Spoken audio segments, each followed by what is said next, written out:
Welcome to episode 26 of the One Life Church podcast, where we talk about things from One Life Church, but ultimately things we think can relate to you and your one and only life. My name is Sarah Inman, and I'm usually joined by my co-host Brett Nicholson, but Brett's actually out this week at a retreat. And so I'm joined by two friends today that we're going to get to have some really great conversations. So I'm joined by Ryan Nunn, who is the campus pastor of our Henderson campus. Every day. Love it. Every day. And then we were joined by Austin Maxheimer, who is from Community One. And what is your title again at Community One? Neighborhood Revitalization Director. It's a lot of words. Boom. Fancy way of saying I don't know what I'm doing.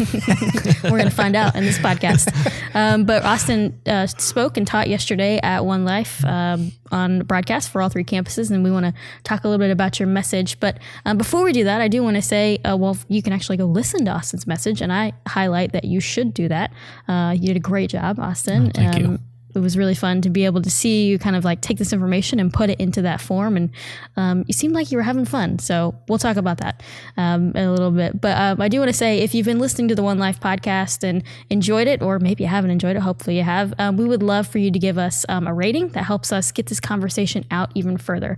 Our hope is that some of these people we've been able to connect with on the One Life podcast and the organizations that we've been able to tell you about, we want more people to know about that. And the best way for that is if you're on YouTube, give us a like or subscribe, or if you're listening anywhere else, just give us a little comment and a rating below, and that helps that get out farther, or just share it out on social media. That helps us out a ton too. So first I want to ask Austin a question about the message that you spoke on yesterday, because I know Austin, and I've been under Austin's teaching for a while and learned a ton. And I know one of your favorite things to do is kind of teach in a classroom type setting. Mm-hmm. And one of your least favorite things to do is teach from a stage setting, as you did yesterday. So I guess I want to ask you, what was that process like for you? Because it seemed like it really came together and you put it all together and you were very confident, did a great job. So how'd that process work? Looks can be deceiving. So I'll tell a quick story. Yeah. So in 7th grade, we had a project that we needed to do, and then a class presentation and that. And this is before, I don't know if anyone plays fantasy baseball or, fantasy football or whatever. This is before I knew anything about that, but I did this project based on some, what would be now called sabermetrics. So, of course you did. Looking at the back of baseball cards and compiling these trends and all this stuff. And I was so excited to share in the classroom what I had learned in my report. And what ended up happening was halfway through that presentation, I froze. Like, I had never experienced that. Like, I'd always been the class clown before, and I'd always had just like the goofball and never had a problem getting up in front of people. But for whatever reason, puberty, hormones, something messing with my mind, 7th grade math class, seared into my memory, frozen solid, literally could not speak, couldn't say a word. Wow. And then ever since then, I've had what you would say a fear of public speaking, but I realize now that it's actually an anxiety attack. I have racing heart, sweaty palms, mind shuts down. And so it's a real physiological thing that happens to me, or has happened to me in the past. And so much so that when I was going through seminary and I had to take one preaching course to graduate, I actually went to counseling and went through 3 sessions with a counselor to help me get through that class so that I could graduate my seminary with the seminary degree. And it was one of the only classes I got a B in too. It made me so mad. But so I've gotten better over the years. I learned breathing exercises. Experience certainly helps, but it's just never something that I'll enjoy doing or would want to do. It's really something that I see as a stretching exercise for me, and certainly with a message that I feel like God, like the one yesterday where I feel very called. I did tell Brett this message is kind of burning in my bones, as it should be. I had 3 years of study behind it. So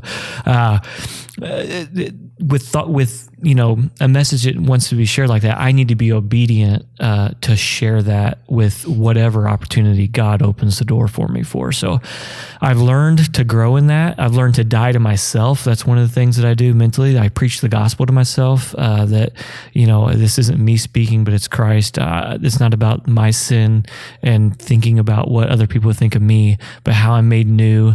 And this is the voice and word of God coming out of me to share with his people. so really just preaching the gospel to myself, doing some real practical things like breathing exercises, and then just experience, trying to be obedient to that.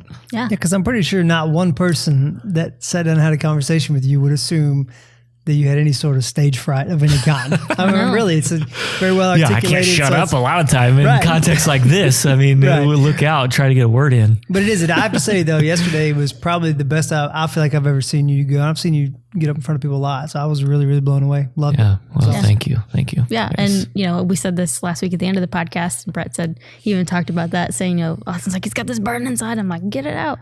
But I really was genuinely excited, because I consider Austin kind of like a mentor in some of my teaching and spiritual walk, and it's fun to see more people get to see your passion out there. I think that's what I'm most excited about, is seeing more people in One Life, but also just people in general, see that the amount of people that not just One Life has, but our community has, who are passionate about these things. And so that was something that I really enjoyed. So if just for those of us, maybe we have listeners out there that may be passionate about something. If they're passionate about it, but they kind of have just a little bit of stage fright or anxiety or whatever it is, I mean, what tips would you give them? Just to kind of get through that. Yeah. Well, like I said, okay. So first of all, the breathing exercise really did help me a lot. I learned how to breathe through my nose, breathe out. And this might be a little controversial, but what a great place to have controversy than on the One Life podcast, right? Yeah. So Rob Bell's kind of fallen out of favor with evangelical conservative Christian crowd. But some of the teachings that he's done out of the Bible, and especially the Old Testament teachings, were so good. When he gave this amazing teaching about the name of God out of the Old Testament, which we would say is Yahweh, and it's the Hebrew letters Yod, He, Vav, He. And so he talked about how that's actually just our breath. So it's Yod, He, Vav, He, and just this breath. And the Word of God and the Spirit of God, and God breathes out His Spirit over. So it's like this, you're getting in touch both with creation and the world around you, but with the Spirit of God as you do that. And so I kind of adopted that as both a centering exercise for my body, but then also my mind to direct it towards God. So you can use that one if you like. And then nothing beats practice and experience. And so I didn't do this personally, but there's clubs around Evansville called Toastmasters. Yeah. I've heard of those. Where they really help you in a community that's super encouraging and it's fun, supposedly. And they just have a blast. That we host one at West on Thursday nights, and we hear them, and they're just having a ruckusly good time. So I've heard some people talk about that, but nothing beats experience, just getting up and do it. So find ways that you can be comfortable. One Life has been such a gift to me, because I got to teach in small sections, like 5-8 minutes, and then 10 minutes, and then different things at like core.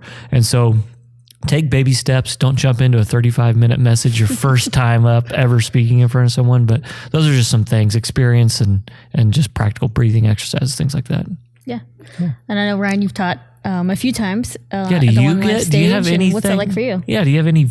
What do you feel like up there? Oh man, I really I enjoy it. It's really a weird thing, because off the stage is what's so funny is I'm super insecure about lots of things. But I have this kind of generalized fear of being considered an idiot or unintelligent or something like that, like people thinking I'm a fool of some sort. But when I get on a stage, and I don't know, I don't think it always comes out as well as I would want it to, but I always feel very confident. I like it. I enjoy, I don't know. So when I get up there, I feel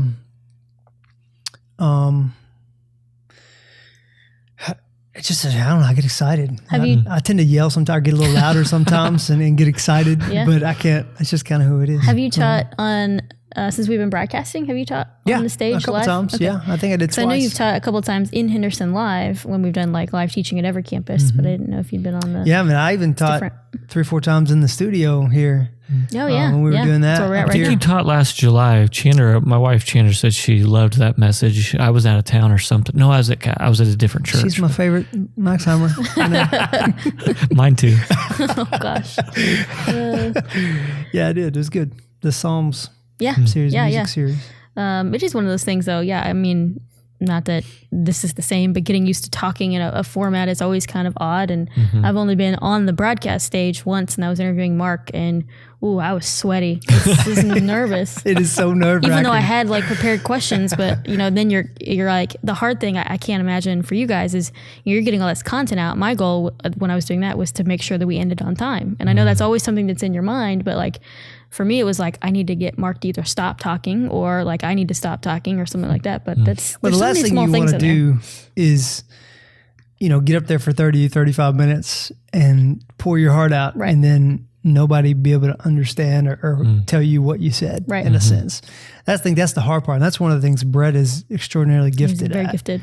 He's just boiling things down. So and connecting to people. Yes. That's what I've learned under him so well, of the way that he just connects things of God to people's everyday lives and the ways that they think and process things. Because it's so important as a communicator to step into the space of the people that you're trying to communicate to, instead of telling them what you think they need to hear. And he's a master at that. So we do want to talk a little bit about your content of your message. Talked about kind of like the message itself and preparing for it, which I honestly think is really interesting and something different I wanted to kind of share out as well. But you were on staff at One Life for 6.5 years, yes. 6-ish years. And then for the last 1.5 years, you've been on staff for Community One, and still obviously very connected to One Life at our West Campus, leader there in many sense of the words. I think still some people walk up to you and just assume that you're still that campus pastor. That just happened last week, actually. Someone did not know that I wasn't on staff. I was like, it's only been 2 years. Yeah. But I think that just speaks to that you're still a very prominent presence in the building, and also just with people in general and teaching. And I know you've been teaching or been part of the teaching team of Worldview 101 at the West Campus, so which is really exciting. So so taking that information, and something you're really passionate about was why neighborhoods. And we've been in the Build series and talking about how we can change the story of our city, because we want to not just build a great church, but build a great city. That's one of our values at One Life Church. Why neighborhoods? Why was that something that you wanted? Why was that burning inside of you? And what made you want to teach it so badly? Yeah, so the tagline of changing the story of your city is actually perfect for what we're trying to do in neighborhoods, is changing the story of your neighborhoods. So we usually approach these neighborhoods from a deficit mindset, like this is their poverty, or they're in need, or they don't have this, or they don't have that. And what I found through that first door knocking experience in the East End and Henderson is that these were intelligent people.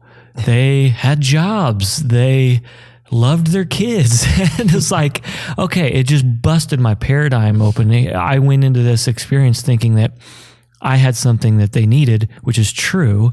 I mean, the light of Christ. I mean, that's why I was going there, was to share the gospel through good works and good words.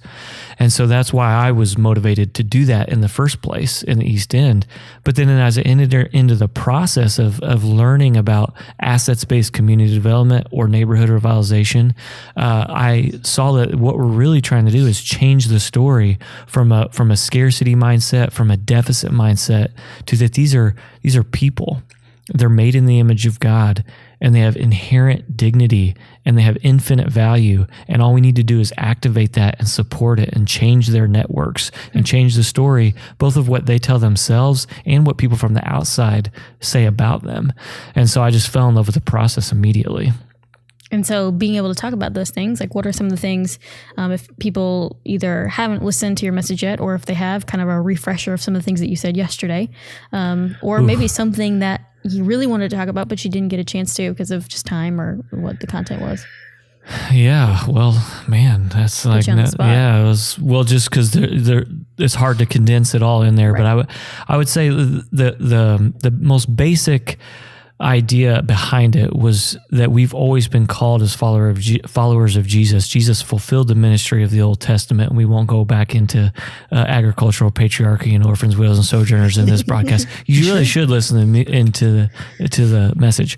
One Life app or onelifechurch.org. Yeah, but the most simplest expression is that as Jesus pursued his mission, his ultimate mission of reconciliation of all things, as he set his face towards Jerusalem, towards the cross, the resurrection and ascension, as he went towards that ultimate mission, he did ministry, and that ministry was marked by restoration the whole restoration of the whole being of the marginalized in their population. And so our ministry, as we go towards our ultimate mission, should be marked by the same thing, by holistic restoration of the marginalized. And one of the things that I didn't talk about that was in my original draft of the message was that one life's unique expression of mission. So we would say, yes, the mission of God is to reconcile all things through the Father, but local congregations have a unique expression of what that means to join God in His mission. And at One Life, we say that we're that vision, our expression of mission, is planting churches devoted to changing the secular worldview of the next generation. And I'm passionate about that. I mean, that's a whole nother talk there in and of itself. But I am super excited about that. And I think we should set our face towards that as a church. I think it's a worthy expression of mission. But as we pursue that, we better be ministering to the marginalized, because that's what discipleship is. That's what Jesus has done. And that's why I've always been so proud to be a part of One Life and our investment in neighborhoods like the East End. And I really loved on the there's a graphic that you said when Jesus left restored people in His wake. Yeah. And that was a really, really cool picture, because you talked a lot about, or you talked a little bit about, or you referenced toxic charity and how, and it's not a bad thing and it's a good intentions. Yeah, good intentions. But so many times we tend to want to kind of parachute in with, supplies or food or whatever it is without restoring dignity or maintaining, or I forgot the word to use, but just kind of ignoring the fact that these marginalized individuals, they have inherent dignity, God-given dignity. Yeah. And I really liked that. So I guess in your experience, what are some of the things that really impacts maybe negatively or not as it should? So what's the real difference in a toxic charity versus what you're talking about? Yeah. So in a toxic charity mindset, and what that means is it's this idea that what you're doing through your charity is actually perpetuating or contributing to cycles of generational poverty, that it's helping support systems of dependency. So when you provide for others what they could do themselves, you're actually contributing to dependency for them. And but it's well intentioned most of the time. I think on a really negative side, I would say in my most cynical moments, it's us as Christians, as middle class people, just trying to check off our service off the Christian do-goodery checklist. We're proud of ourselves, because we went in and served the poor people in our city, or we go in once a year. And we take a bunch of pictures when we're serving with in the bad part of town, and then we put it on Facebook or social media, and then we're proud of ourselves. That's the cynical side, and I actually don't think that that's most people's motivation. I really don't. I that probably exists out there, but I think truly what it is that people just don't know how. They don't know how to engage deeply, and that people's lives, individual lives, no matter if you're wealthy or middle class or whatever, most of them are kind of a mess, and so to think about spending more of your life, sacrificing more of your life, giving up more of your time in a schedule that's already crazy busy and all this stuff, it's daunting to people, I think. And so I don't think it's so much this kind of negative. I think it's more of they just don't know how. But the major difference between a toxic charity approach and a restorative approach is simply relationships. That is the key, and that's why I think the church is the only genuine answer to changing generational poverty, because as Eric said the week before, institutions can't love, but people can love. But what's your worldview that's motivating repeated presence with the least of these? I don't know of another one that can, certainly not for a whole group of people. And so I think the Christian worldview and Christians and churches are the only ones equipped in the foundation of their being to do this work. Well, and when you were saying that, it reminded me of a story that Eric said in his message of this person he had talked to in church, and she was coming up and they were talking about places that they had served and things they were doing in the church, and they were talking about all these things that she did, and she goes, well, I also do this at a hospital, and I take food to some other people who can't come to church, but none of those don't count because they're not in the church. And I thought, and Eric did such a great job, be like, no, that counts, you know, and it was an opportunity for you guys to launch the Love Your Neighbor app, which you guys can find on the One Life app right now, but it's lynevv.org. And it's, I think something that I wanted to highlight for sure is I had a couple people ask me like, well, is it weird to like boast about the things that you're doing?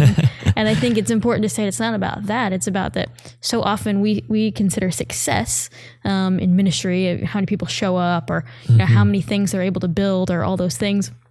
But I think what's beautiful is you guys said, well, what if we were able to say, man, look at all the things that are actually happening in our city that are considered acts of love, and not with your name attached by any means. It's just, or even a lot of times, unless you're getting the report, you don't even see what they are. You just see the number. Just saying, wow, like 100 things happened from our church in the last week. That's amazing. Like something to be proud of, but also it encourages you, hopefully, to continue to do those things. And I wanted to ask Ryan, I know obviously being in Henderson, there's a lot of great things that are happening in Henderson as well. And we want to continue telling those stories. We're working on getting a couple of those people on the podcast, but I think it's a good step because One Life is connected to some of those things in Henderson. What are some of those things that you're seeing from the Henderson campus, but just being in the community itself that you've seen continue to get better? Well, I know my wife works for a nonprofit called Marsha's Place in Henderson, the Pregnancy Resource Center. And so it's amazing. I think what I noticed is amazing the overlap. You know, when you talk about, you know, AKZ, and we've got teams of people that are working with, you know, some elementary schools, South Heights and Jefferson, that are connecting with those people. We do work over at Central. You know, talking to Anthony is the principal over there at Central Academy. So there's organizations over there that are doing, there's amazing the amount of overlap that it is that we experience. So I'm connected to the football team at the high school. So between myself and my wife and the principals that we interact with, it's amazing the overflow of people that are all interconnected, and it's all connected through our involvement in the East End of Henderson. And so it's a really, really cool thing. But I know Marsha's Place specifically, I know the most about that one because I'm the closest to it. You better. Yeah, exactly. But I really love like what we see, what I'm able to see them do and see that they do is like the hashtag for their banquet tonight is Life Together, right? So they don't just, you know, treat pregnancies and hand out this and hand out that and give out tracts and things like that. They genuinely try to get into the lives of their clients and love and serve, and then ultimately push them towards flourishing. Like there's a video story that we're doing tonight of a lady specifically who, you know, the trajectory of her life has been changed because of a small nonprofit in Henderson that decided to take the time and acknowledge her inherent dignity that she's been given. And so, you know, sharing stories about doing this life together. And so there's lots of really, really cool things that are going on, like through the Audubon Kids Zone. And in the summertime, they have these, I know I taught a guitar class there last year, so I was able to go connect with some kids. And we know Tammy and Rob well, see them all the time and what they're doing. And there's lots of people that go to our church that work and serve there in the all throughout the year. And so just to see how the focus and intentionality that they're placing on building relationships and making sure that we are maintaining that dignity that people have. Yeah, and that highlighted something that was really revolutionary for me in as far as freedom goes in this neighborhood work, because it can feel weighty at sometimes, you know, especially when you're working with generational poverty. And I mean, it's generational for a reason. Like there's a lot of things that contribute to this, and it's deep, and sin is rampant in these neighborhoods and areas. I don't mean sinful people and their activities. I just mean sin. You know, it's like, but one of the things that was said in the message was, if everyone brings something, not everyone has to give everything. And what you just highlighted there is you taught guitar classes. You brought your gift of that to the neighborhood. That's right. And I know God's Grillers, That was my next thing to say, yeah. they brought a grill and they brought that as an offering, so everyone just brings a piece to the neighborhood and a small offering of their life. Then it doesn't feel so weighty. I went to the first kickoff Summer Sizzler last summer. It was a blast. Like that's the other thing. It's like, yeah. Sometimes it's just about having fun. Yeah. It's not always work and drudgery. It's sometimes people in the neighborhood, because they don't have a lot of expendable income, they just need to have an opportunity to relax and have a good time and hear some music and jump on some inflatables and and run around in a splash park. Like sometimes it's as simple as bringing just fun and joy and laughter to the community. Yeah. And I think one thing I want to talk about AKZ a little bit, because when you're talking about it, reminded me of, we shared a video 2 weeks ago in service and then on social media about the Open Kids Zone, just telling a little bit about that story of how it got started and the purpose and just kind of the whole vision behind what they're doing. And what I've been super encouraged about is, obviously I love people sharing it out, but the people that are sharing and saying things about it. And so like, I just want to read a couple of those. If you haven't had a chance, it's on the One Life Church Facebook page, the video itself, but someone said, hands down, best principal out there. And we still speak to this day that man is 100 South Heights kid. So someone who went to South Heights wanting to share these stories, best principal ever, loved going to South Heights. Trying to find a couple, because I was just blown away by how many people were talking, not only about AKZ, but Rob himself. I mean, being able to share that, like, what an amazing thing. So honored to have been a part of this school and community as a child. I remember moved to another school district when my parents spoke to Mr. Carroll about me moving back. He welcomed me with open arms, had a wonderful experience, and I'm so happy that others are getting the opportunity to grow, develop, and be shown love and support. Like, there's just, I mean, there were hundreds of these. I'm not just reading, I'm only reading a couple. There were hundreds of these that got shared out of personal stories of people who were so excited to share the impact that not only they had, but they want more people to have. And Jeremy even said in the Jacobsville Kids Zone video that we shared this week as well, was saying, their goal in the Jacobsville area and the Jacobsville Kids Zone is to kind of help kids get out of the cycle of generational poverty, but then for them to move back within the 4 blocks and then to continue pouring that out. Like, and I would say that's kind of the idea of what you're talking about with Why Neighborhoods, is if you can stop this cycle, and maybe it's just one thing. But what I wanted to say too, as well, when you're talking about like showing up and it can just be fun, like those are the things where I think people would say, man, I want to show up to that. Even if I can only show up one time, it's not, it may feel like a parachute in, parachute out, but I think it is one of those things that sometimes that's what you can do in the moment, is to show up, and it's a good place to start. Yeah. And I want to speak to that because there's almost an overreaction sometimes of, oh, well, we can't do anything in the neighborhood because we just can't show up one time and then leave, It's like, no. And so what you could do, what anyone out there could do to help fuel this, is to serve through community partners that are on the ground, working with people day in, day out. They're the ones that are building that relational trust, and they need your support. They need engagement from other people. And so it's not, if you came to a Summer Sizzler, that you're coming to Audubon Kids Zone, you're coming to a community partner. And so you automatically have trust there in that moment, because you're there as a part of this larger thing that's building day-to-day relational trust with people where they are. So yeah, coming in just on a one-off thing, you do need to experience it. Like, I came in that first time and did door knocking in the East End. If I wouldn't have had that experience, I wouldn't have fallen in love with neighborhoods. I needed to be invited in to do that. And so if I wouldn't have entered into that space, entered into those people and went door knocking, then I wouldn't have fell in love with the process. So I would encourage anyone to engage in the neighborhood, to try it, to experiment. It's okay, but do it through a partner that's on the ground building relational trust. Oh, that's great. That's absolutely great.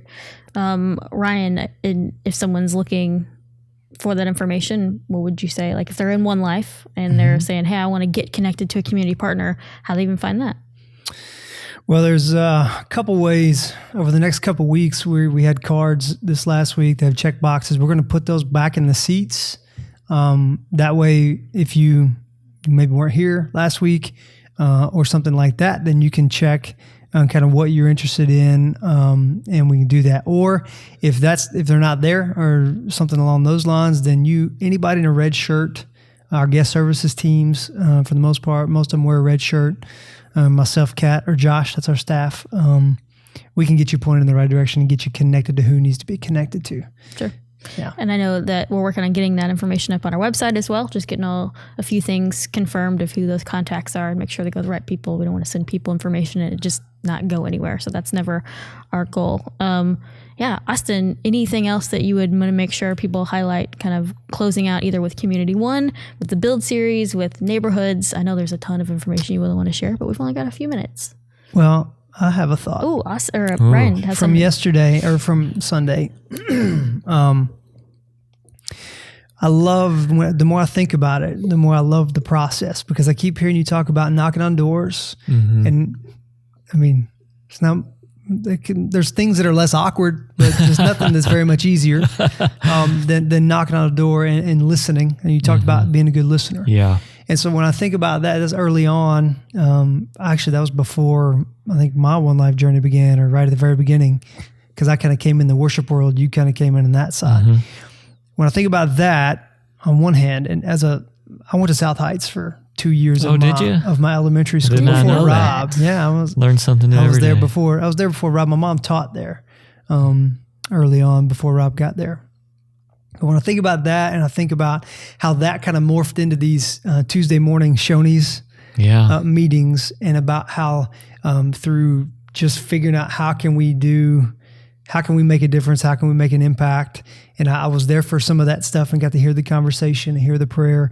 And then when all that stuff gets paired up with South Heights, for example, who's right in the smack dab in the heart of the East End, really blown away by that process and how it's simple steps by multiple different people over a period of time that are all like-minded individuals that end up forming something like a Kids Zone that's making an impact. And now it's not just one Kids Zone, it's Jacobsville Kids Zone. And we were having a conversation over lunch today about how Kids Zone potentially. Right. Yeah. So it's just one amazing idea how moving out into inspiring more people to be involved because they've seen it successful. They've seen what it takes to make that happen. And ultimately, you said it starts with kind of people just talking around lunch, Yeah, and it started with you knocking on a door. And I think that's a big deal is this whole series has been talking about moving us towards action and us being the church, not just inside the four walls, but getting in our community and building a great city. So kind of like going from couch to community. Yeah, I got a lot to say about that. I'm trying to bring up a quote here. It's a book. I'm not looking at my phone. That's fine. I can tell them about couch to community. Yeah, Austin and Zach wrote a book. Yeah, bestseller.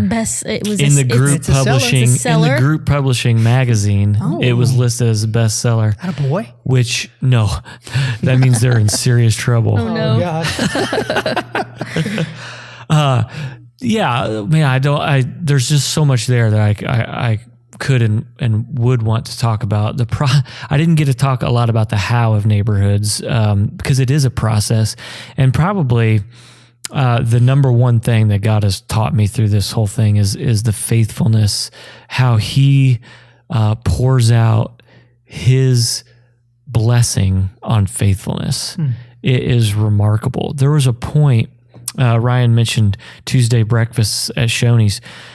Me and the Bob father, Bob Seymour, we met at Shoney's every week, every Tuesday morning for probably over 3 years, just to help drive this initiative in the East End forward. And that now the fruit of it years later has ought to have been Kids Zone. But we were... there was ups and downs. Sometimes at one point there was like 12, 14, 16 people around the table, and that included politicians and influential people and all this stuff. And then sometimes it was me and Bob. And then I disconnected and started going to Jacobsville, and I think Bob was just eating bacon and eggs by himself. No, there was some of us there. No, I know. And there was always someone to help, but Bob kept driving that thing forward, and he kept it on the agenda, kept conversations going, and I liken it to in the Old Testament, it talks about the ground being fallow, letting the ground rest for a season. And I think that was a season when the ground was kind of fallow, it was resting. And then out of those seeds that were planted, and then a season of kind of rest, then the Audubon Kids Zone exploded out of that and growth. But if it wouldn't have been the faithfulness of a few people keeping that going forward, keeping that conversation going, it wouldn't have happened. And so neighborhood work can be discouraging because it is long and it takes repeated presence and investment, a lot of investment. But you look back and over the years and you see just how God's poured out his blessing on the faithless. It'll blow your mind. And it's just such an amazing moment of worship. And this is the quote I was bringing up. So this is in the Lean Startup Ideas, and it says something along the lines of, that's what he was saying to me. The quote is something along the lines of, in order to build a scalable solution, you have to start by doing things that don't scale. In order to build a scalable solution, you have to start by doing things that don't scale. And when we talk about Jesus's ministry, us following discipleship, following in the way of Jesus, that's exactly what he did. He could have came in any conquering sort of mindset or forced people, but he didn't. He did something that was completely unscalable, and he reproduced his life into one person, and then 3 people, and then 12 people. And then he died, and ascended, and then rose and ascended to heaven. But he left, and at that time he was 12 people. But he had reproduced his life, and then all of a sudden, it exploded. It multiplied. And so when we think about things like the Kids Zone and neighborhoods, it can seem very daunting to us right now. But if we build this one solution in a way that we can't imagine how to scale this thing, God will explode it. He will multiply it if we're faithful to build this one solution, one kid at a time, one neighborhood at a time, and then we'll see this amazing gospel movement in our area through God's faithfulness to our response of faithfulness and trust in his commands and obedience to Scripture. And that's why we love hanging out with Austin. We get a little bit of that wisdom every time. No, seriously, Austin, it's been great being able to continue to connect with you about this idea, because obviously we can see it's something you're passionate about, but also passionate to share it with people, and not just passionate about it in general. I think that's different. And Ryan, I always love getting to hang out with my friend Ryan. Me too. And definitely learning more about some of the things that you're passionate about. Obviously, being able to share the things about Marcia's Place, which I was thinking about that. We need to get somebody from Marcia's Place to come talk on the podcast. I know a lady. You know her? Yeah, we should see if we can get that set up. But you talked about Bob, and I think it's interesting. We have Bob on the podcast next week as the last week of the Build series. And almost every organization I think we've talked to, Bob's had some sort of kind of connection to. So that's why he's the Bob father. Exactly. He's the Bob father, yeah. So we wanted to get his perspective, because he's seen a lot of things change and get better, and he's also been a part of that. So, but he's also not someone that speaks a ton about it, and he just kind of shows up. And not in Evansville. So that's true. He speaks about it all across the world. Yeah, literally. He always says something along the lines of, "You're smarter the further you get away from your hometown." Yeah, well, apparently. Oh man. I do want to say the one thing that I would encourage us as an organization, you as our communications director, you as campus pastor, to collect stories. Find the people that are on the ground doing this work and just ask them to tell you a story. In fact, assets-based community development that I've mentioned, that the approach that we take in the neighborhoods, when I was doing my literature review for my dissertation, I learned how it got started. And it was by one question.